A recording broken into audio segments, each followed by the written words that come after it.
Ladies and gentlemen, thank you very much for coming this afternoon.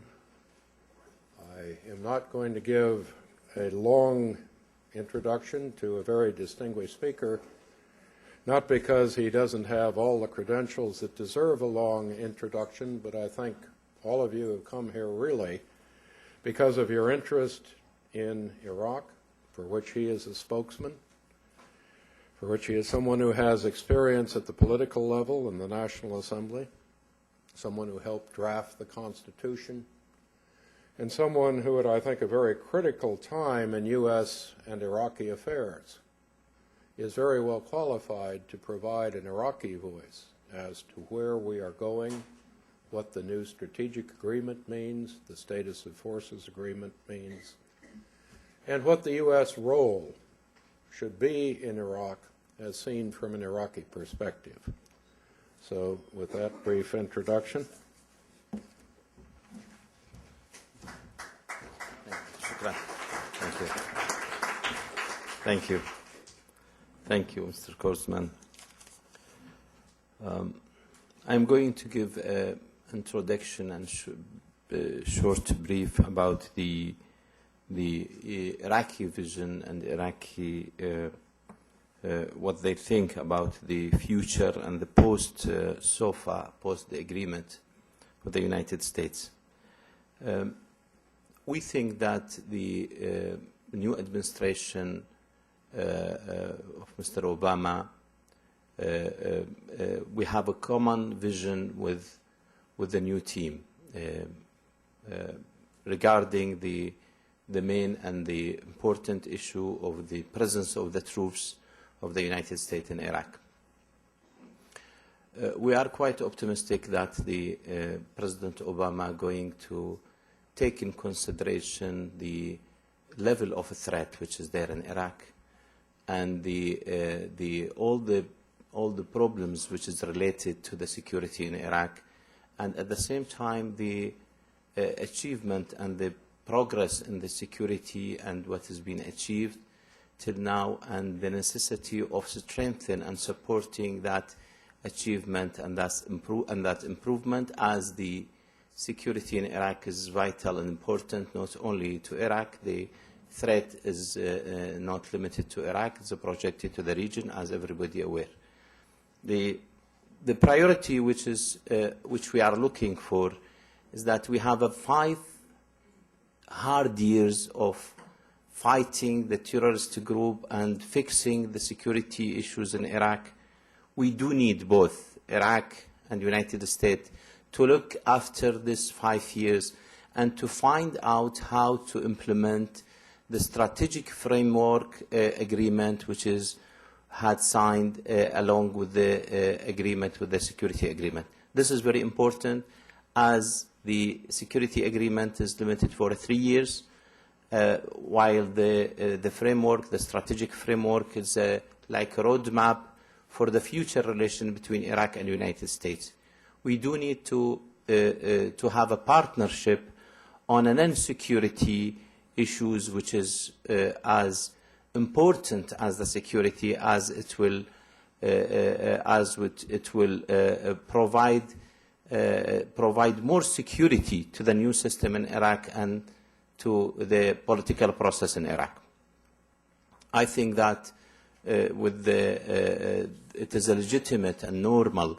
Iraqis is looking for what the new elected president and his team is looking for, the priorities, and rearranging the priorities here in the United States. Is not the security, it might not come as the priority and important, which is normal. I think Iraq is working hard in order to take the control and to transfer the control of the security to Iraqis. This was a major request from the Iraqi government while the negotiation with the SOFA. And the dates, fixing the date and for the withdrawal, the first 6 months, and also the 3 years, it was an Iraqi initiative in order to secure that Iraqis is going to take the responsibility, which is in a way or other also matching with the vision of the Senator Obama.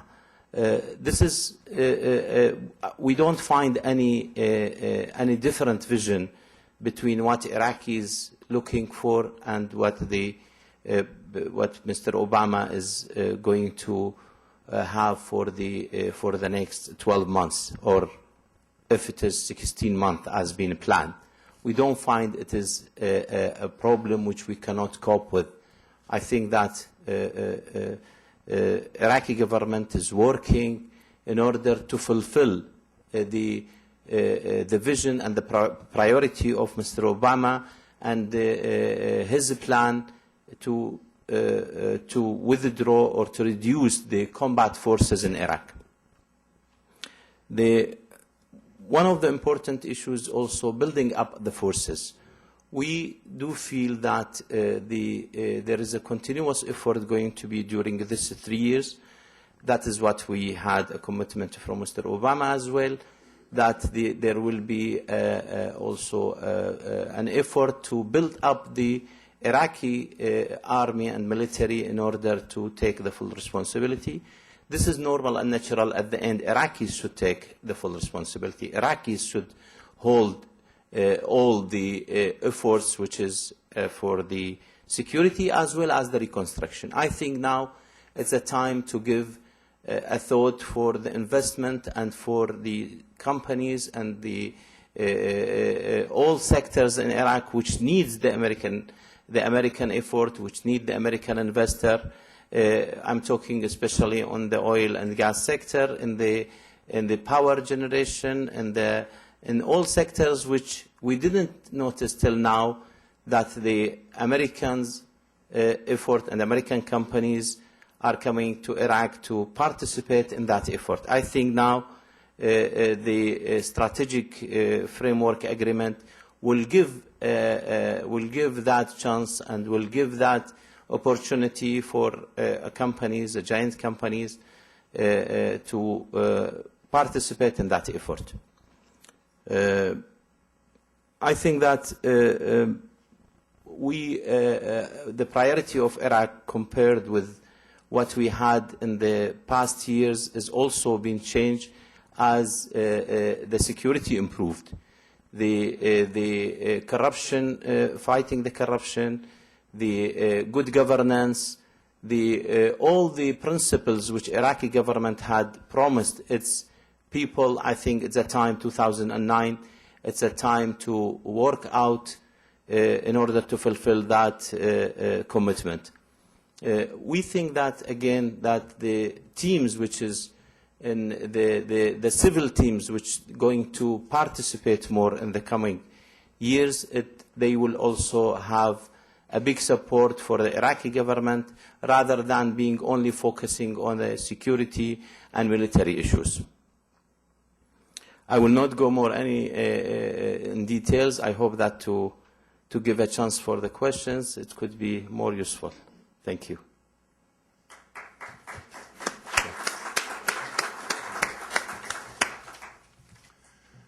Ladies and gentlemen, I'd like to make this meeting as interactive as possible. What I'm going to do is ask you if you could make your questions something that ends with a question mark. If a question has two parts, it is a speech, even if it has a question mark.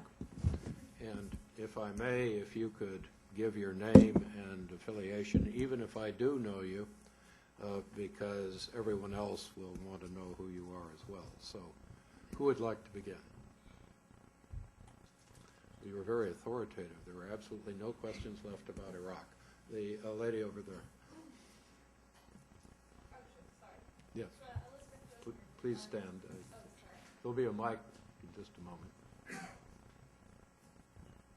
Elizabeth Rosenberg with Argus Media. My question is about the contracts, the status of the contracts that the KRG has signed with oil companies, foreign companies. There's about 20. Is there a compromise being negotiated with the KRG that would allow those contracts to be legalized as far as Baghdad is concerned? And what steps would need to be taken in order to legalize those contracts? Thank you. I think the both level of government, the federal as well as the regional government, is working to find out a solution for having all such contracts being legalized in a way. I think the oil law, the oil law, which is still the draft in the Council of Representatives, is in a way or other, when it is being finalized, it will find a framework to either make a certain amendment to the present agreement which is signed with the KRG, or to find a way and solution for all this agreement. Definitely, we are optimistic, both level of government optimistic, that such agreement going to find a way to keep them workable in a way for the benefit of Iraq. Thank you. Gentleman in the second row.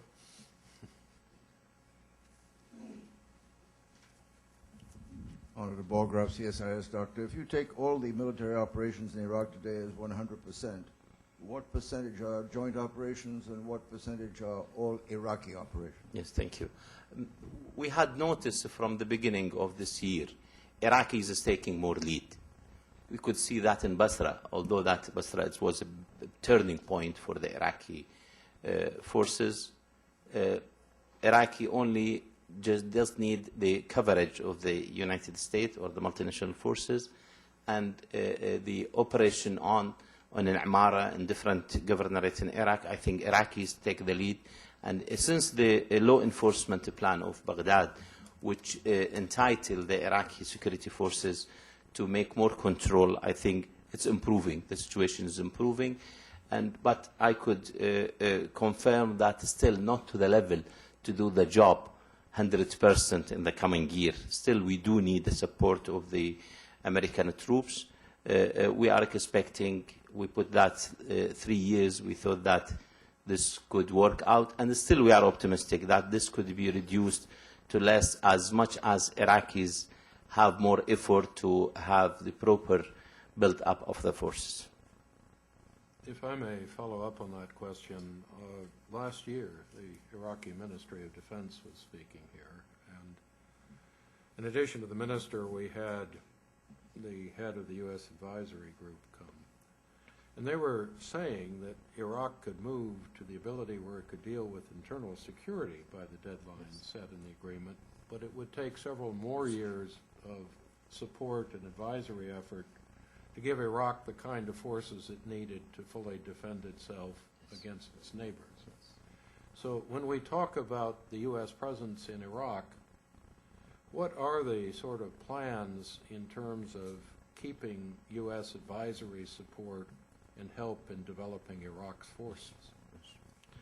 Definitely, when we talk on 3 years, it's not enough to build up the forces which protect Iraq and the sovereignty of Iraq. We are talking on internal problems. Iraq is working on two sides. Number one is building up the forces, and this will take time. This, I think, our technical team, they said not less than 10 years to build up the military from zero. The second one, we are trying to have that relation with the neighbors in a way which Iraq is no more destabilizing the region. Iraq tried to have a friendly relation with sources of threat, let me say it, from wherever it comes, whether from the west or from the east side of Iraq. Iraq is trying to work out a formula which eliminates that threat. It's not enough, definitely, but in parallel, Iraq is building up the forces.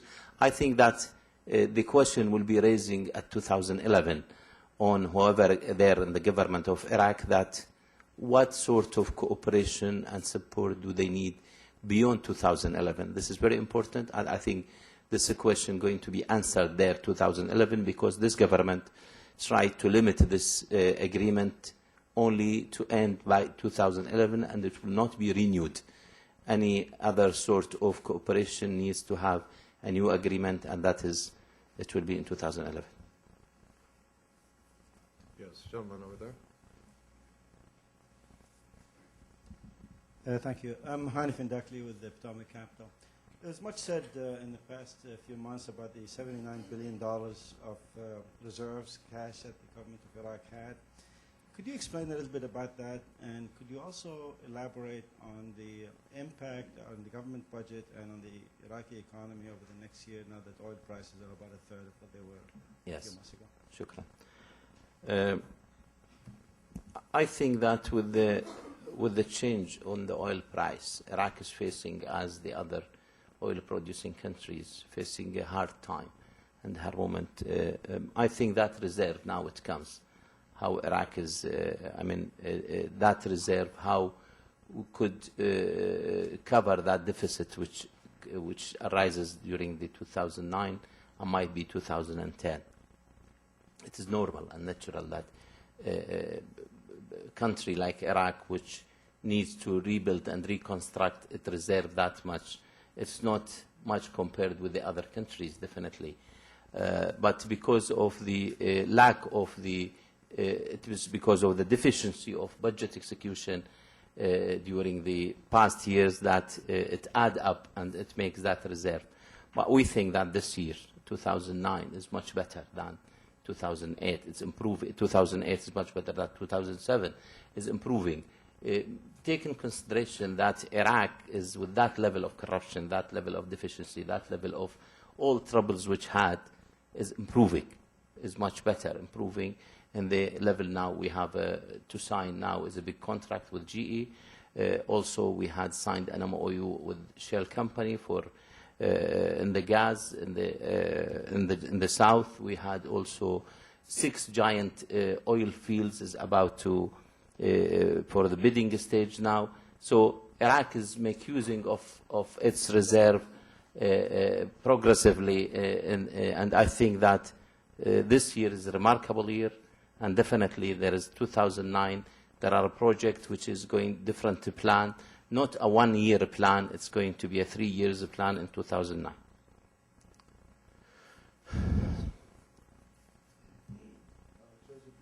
Just wait a second, Ambassador. Thank you. Joseph Gildenhorn, Woodrow Wilson Center. Do you foresee Iraq having a future relationship with Israel, and recognizing Israel and having a future association? Yes. Iraq will be part of the Arab League. I think that this has been discussed in Iraq. Iraq will not be, will not take any an individual steps as long as the Arabs decide to have that relation. Iraq will not be an exception. Please.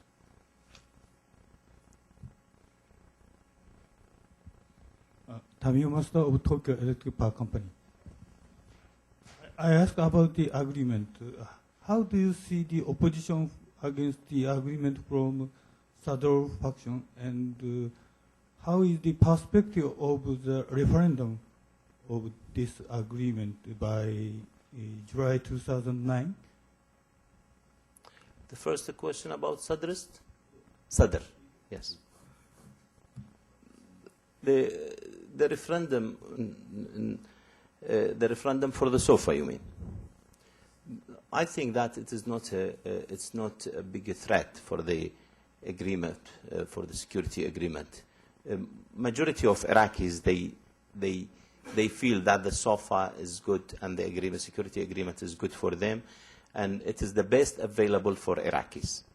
The second, that during the coming 6 months, the people of Iraq will see in the implementation of the agreement, they will see that the detainees will be released, the important buildings and the like the palace, which is symbolic for Iraqis, they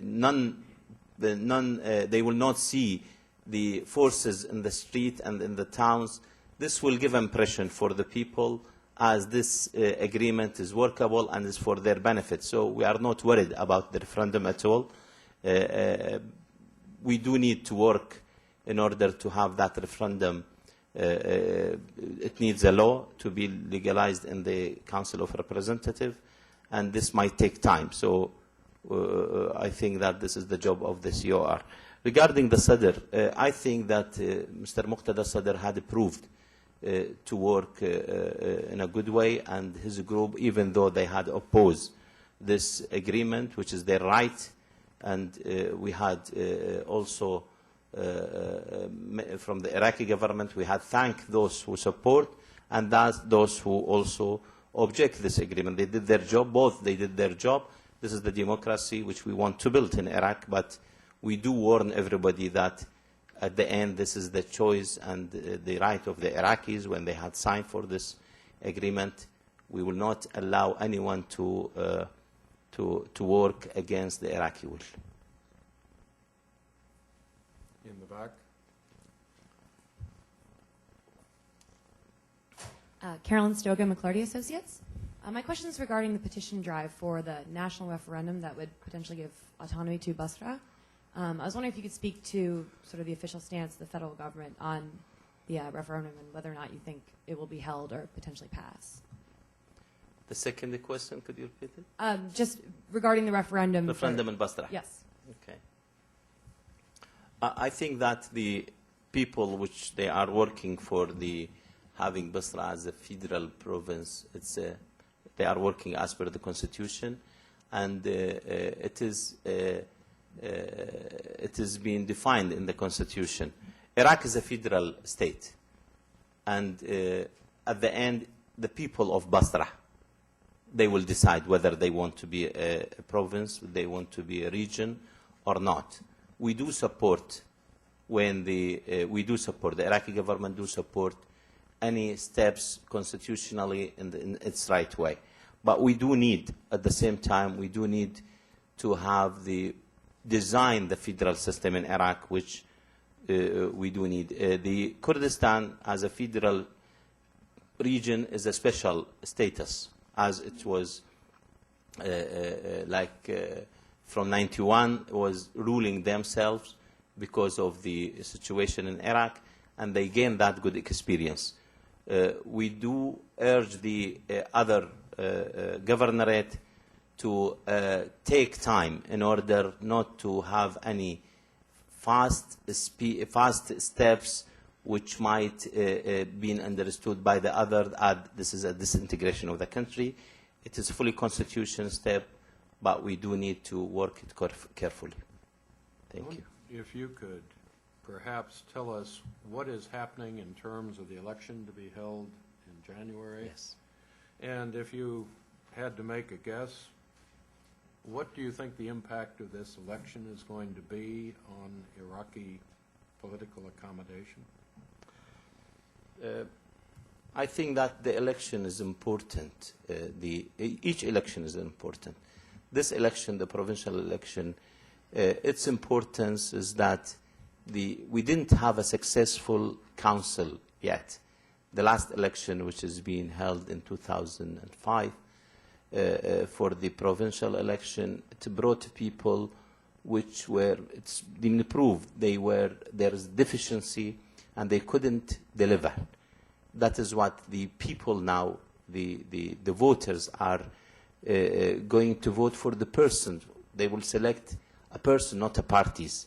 This is a good progress in the Iraq, in the election process. And we feel that this will restructure the governorate in a way to have more efficient people which they could take a role in the planning and the execution of the project. Keep in mind that there is a governorate law which decentralizes the power, which gives more power to the governorate.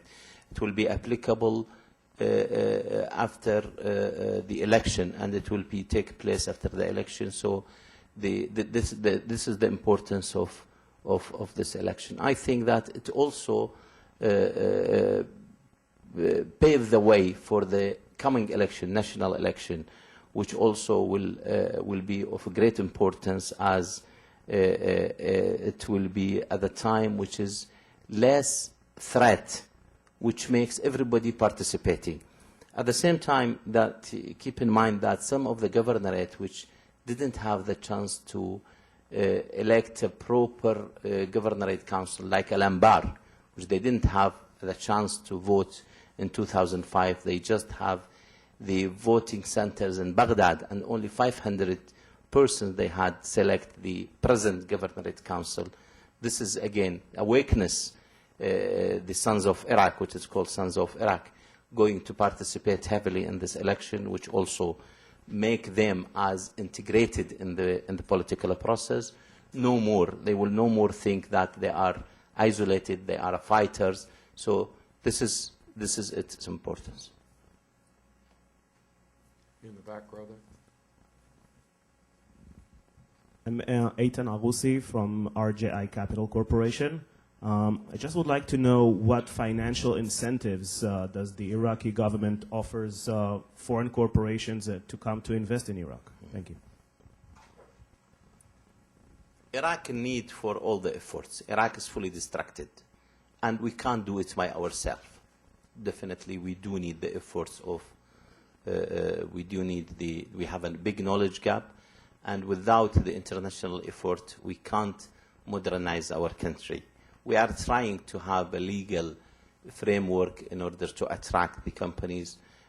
I think the cabinet is taking that measure, is giving a special agreement, a special legal framework for the companies in sort of arbitration, in the securing the payment, in the anything which feel this is applicable on a strategic project, which is on a power now, which is the government of Iraq is working on. At the same time, the oil and gas sectors, in the absence of the hydrocarbon law, Iraqi government had given some exceptions to the oil companies, especially with the Chinese. We had did this one, and they are going to do it with Shell company. So there is a special treatment for a project, strategic project, but at the end, working at the same time on a basis of providing that platform for the companies which they intend to come, like the investment law. Investment law provide also an exemption in the taxes, also giving the custom exemption, things which is, I do agree that we do need to provide. I think the Iraqi government is working to improve the atmosphere, the investment atmosphere there in Iraq.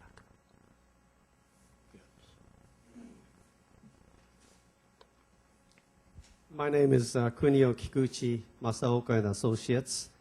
I imagine the infrastructure requirements for Iraq is enormous, and I'm wondering what the role of UNDP or the World Bank might be to prepare a public sector investment program. Secondly, when would components of that program be ready for international bidding by the member countries of the World Bank? That is, when would it be safe enough for people to go out there on the ground? Thank you. Thank you. I think UNDP, jointly with the World Bank, is working to support the many sectors in Iraq. Just last week, we had in Dead Sea a conference about the IPP, the power generation. Iraqi government is intending to open this sector for investment, private investment, and UNDP is heavily involved in having the legal arrangement. We do confirm that the government of Iraq cannot fix this problem of the shortage of the power unless the private sector is coming. And I think this is one of the policies which Mr. Maliki government is taking, that activating and giving the chances for the private sector to have a role. We have many projects which is not yet come up, but it's working on. In Baghdad, we have a huge housing project which is going to be to the private sector, as well as many other activities in Kurdistan also. Kurdistan is not, you could find out that huge activities there due to the better security. So I think that there is a bright future for the private sector in Iraq. We do understand that. Without a private sector, the country is not going to be developed. If I could turn to the subject of Iran, as I think you know, there's a great deal of U.S. concern about the level of Iranian influence in Iraq. And having just come back from the Gulf, I found exactly that same concern in some of your Arab neighbors. And I wonder if you could sort of describe that from an Iraqi perspective. Frankly speaking, that the most countries suffer from any influence of Iranian influence is Iraq. And the big loser, if there is anything happen or any conflict with Iran, Iraq will be the first loser. That is why we are urging the new administration to have a proper dialogue with Iran. Without having the proper dialogue with the Iranians, nothing going to solve. We had an experience of 30 years. All the efforts, which is all the measures being taken, didn't limit Iran in its border. Iran is expanding in different directions, and at the end, we do need, United States and the Arab do need to review the policy against Iran. Iran is a player, whether we accept it or not, in the region. But when I had proposed yesterday a regional partnership in the region, which eliminate that ideological crisis which we had for many decades, and to reform it in a sort of like a European Union model in the region, which could entitle Iran and Saudi Arabia to play a constructive and positive role in Iraq, rather than taking Iraq as a battlefield. This is what we feel. Iran should know very well that cannot continue with the policy and the threatening of the region unless that to be a good neighbor for Iraq.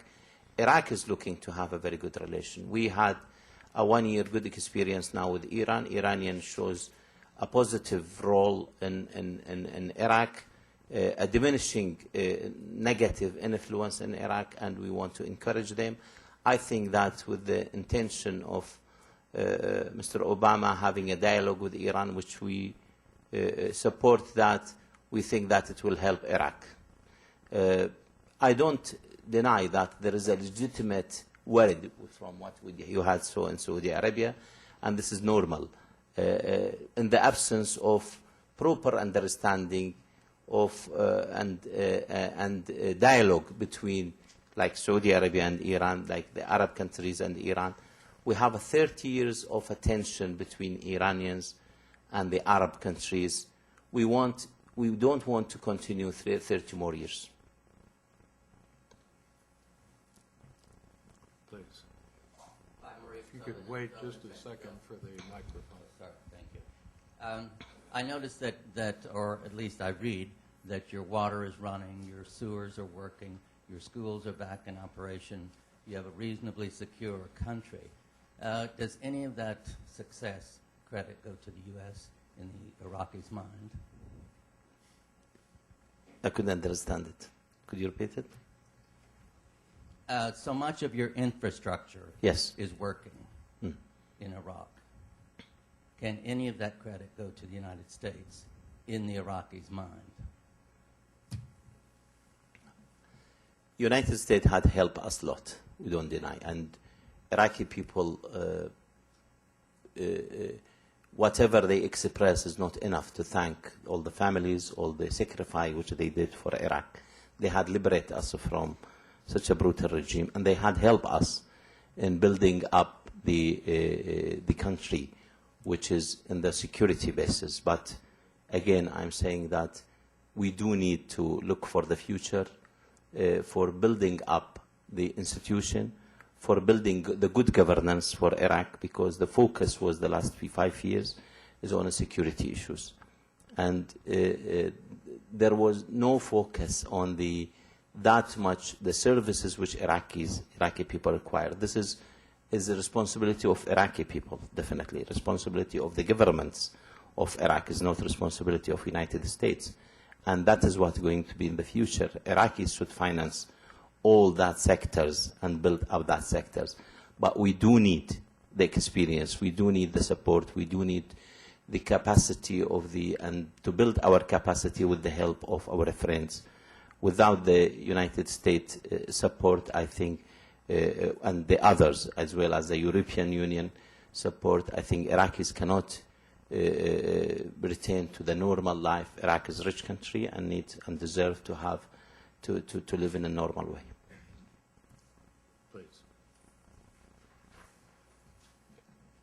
Thank you. Jill Doherty from CNN. Kind of building on that question, it's a more philosophical question, but looking down the road at the strategic relationship between Iraq and the United States, because of this role that the U.S. has played, should Iraq treat the United States differently from other countries in that long-term relationship?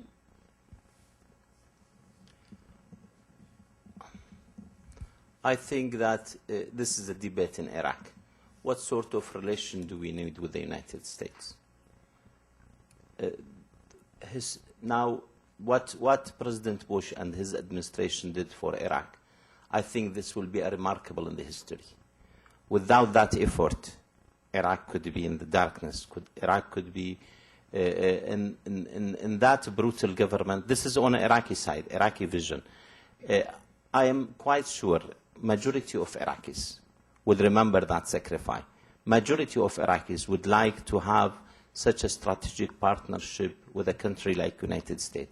What the Iraqi negotiator during the agreement of the security agreement had did, although that they looked at a tough negotiator, but it gave that message to Iraqis that we are a country one-to-one, which entitle Iraqis to deal with the United States on that basis, which make the future relation much more workable, even for those who feel that United States come to Iraq for their own agenda, which is Iraq, some of the components in Iraq, as well as some of the Arab countries, which they are raising all these messages. But at the end, I could assure you, majority of Iraqis are looking to have a strategic relationship with the United States. I think that strategic framework agreement, it is, we pay more attention to that in the future with the new administration to activate that agreement, which will entitle Iraq and the United States to be a real partner in the region. If I could follow up on that, you've outlined this afternoon 3 areas where Iraq needs support from the United States and the new administration.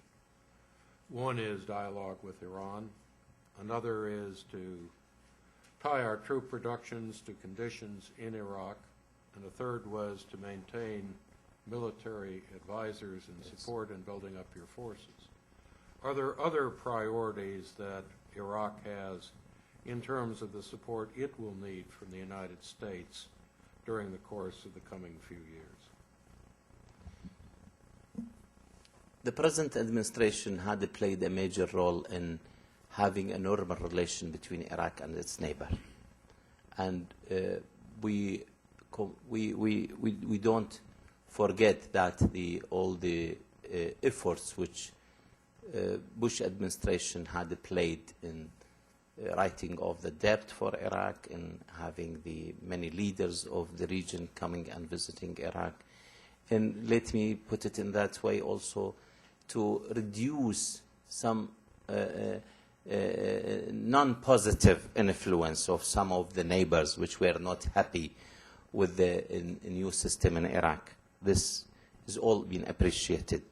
We thought that still some of the areas, some of the regions still needs that to continue that effort to Iraq to be a normal country, to have a good relation with the neighbors. I think this is an important, which till now, after 5 years, we had noticed there is some weakness in some of the rings with some of the countries in the region. That needs to be bridged. What we had proposed yesterday, I think the new administration could, along with the other main player in the region, could play a major role in bringing this to existence and to have this formula workable, which at the end eliminate all that worried from some of the countries. Ladies and gentlemen, I can't believe we've exhausted all of the issues. Sorry, again.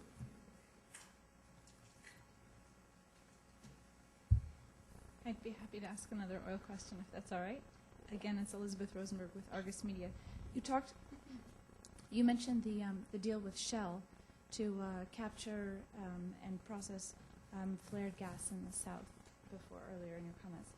There's been a lot of opposition to that deal, and I'm wondering if you can give us any insight about whether that will go through to its final stages, whether it needs to be approved by Parliament, and if it's possible that Shell could see a continuation or extension of this deal to activities in the north.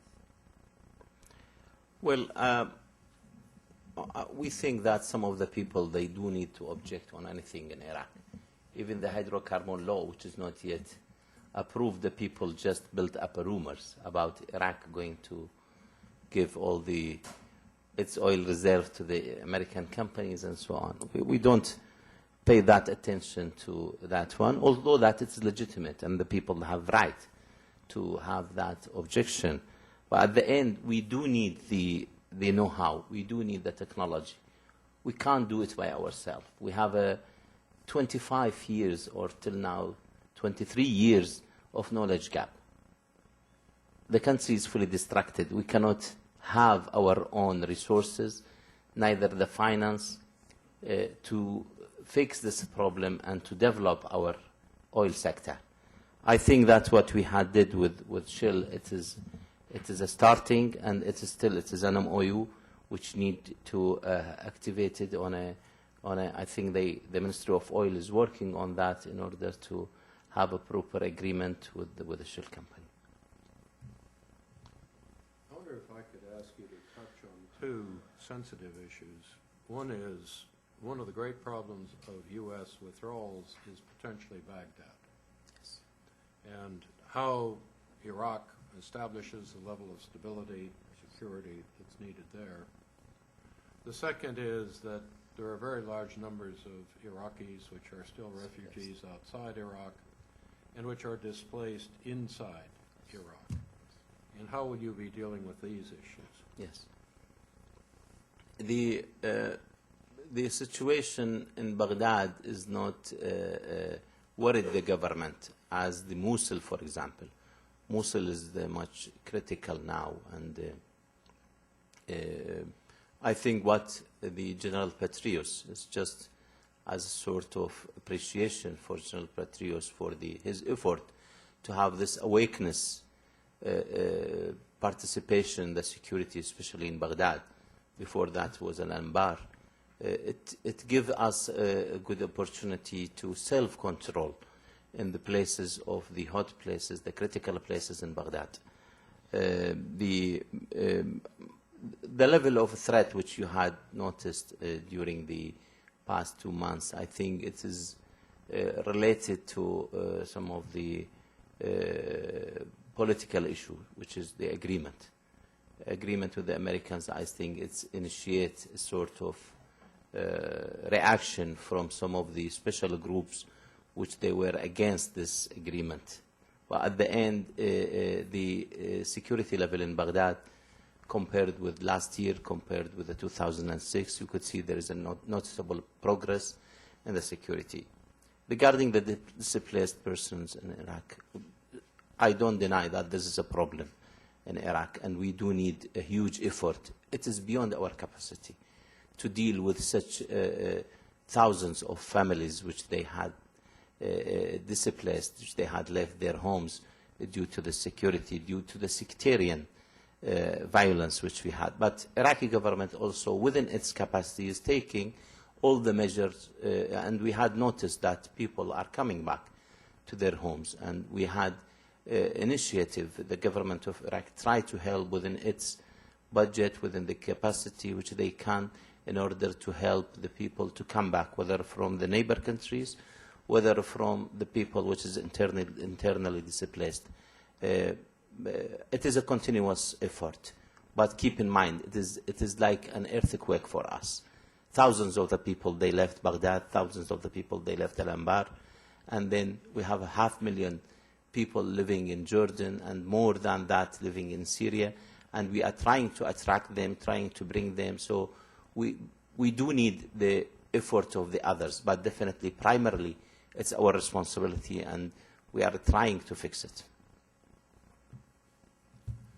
Ladies and gentlemen, yes, please, in the back.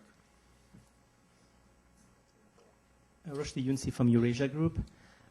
Sir, Iraqi politics has been defined over the past few years in terms of sectarian tension, Arab versus Kurds, Sunni versus Shia, etc. But we have paid less attention to Shia on Shia violence. My question is, how confident are you that the next provincial elections will not cause severe intra-Shia violence in the south? And if I may also add the second question, what is your plan to resolve the dispute over Kirkuk? We don't have a Shia violence. We have a special groups which they are financed, which they've been trained by the others, try to destabilize the Shia region in the south governorate, the south governorate. The same is applicable on a Sunni side. There are Al-Qaeda and some of the Ba'athists, which they try to destabilize the Sunni. We don't have that as Shia violence or Sunni violence. But they are criminals. It's a crime. Whether they are groups, whether they are persons, they are in the Shia, they are in the Sunnis as well. The Kirkuk issue is not an easy thing. Everybody, all the level of the government, even KRG, they do understand that this needs time. And that is, it's been postponed. All the parties agreed to postpone this issue to a time which provide that stability, which we could make the census, and then accordingly we have to perform the referendum for Kirkuk. As the time is not possible now with the situation, with the current situation in Kirkuk. That is why the Kirkuk has been exempted from the election. No time being fixed for the election in Kirkuk because we do need to maintain a good and consensus solution for Kirkuk. Any imposed formula on Kirkuk want to provide stability for Iraq as well as for Kurdistan. These facts has been understood by KRG, Kurdistan Regional Government, as well as the federal government. Well, ladies and gentlemen, thank you very much. I am struck over the course of this last hour of how different this conversation is and how much more positive it is than it would have been if we were having the same meeting a year ago. Let's hope a year from now the results are even more positive. Let me ask you to thank Mr. Devag and the Commission.